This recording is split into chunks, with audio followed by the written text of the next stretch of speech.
This happened a couple of years ago in my neighborhood.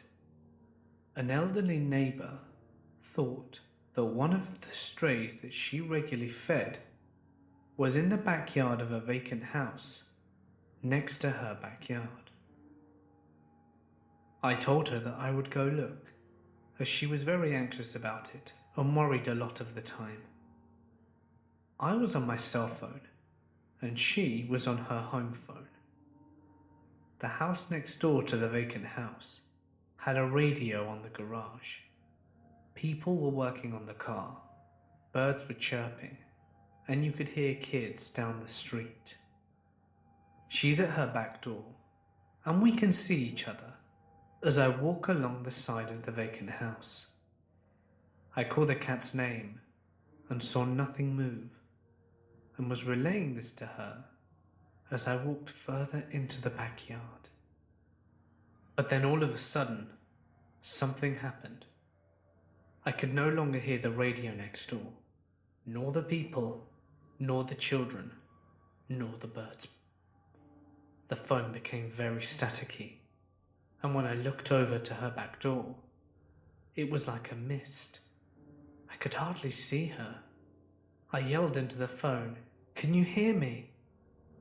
And in reply, a man's voice said, "Help me." I flew out of that backyard. I stopped a few houses up to catch my breath. I could hear the radio people and birds and kids again. The phone was no longer staticky. She said over the line, "What the hell was that?" I relayed what I had seen and heard, and asked her what she saw and if she had heard me.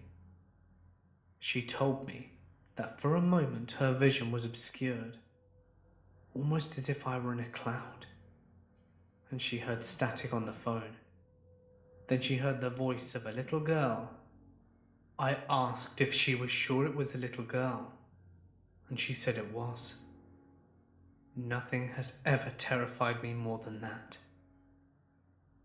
We have a 90-year-old neighbor and has lived in this neighborhood ever since it had been built. I went over and asked her if anything had happened in the backyard or in that house in general.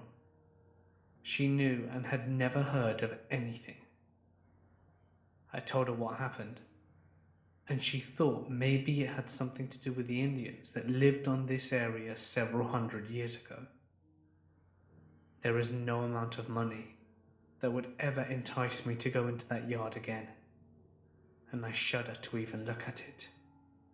When the house was torn down, the neighborhood shook more than for any other house.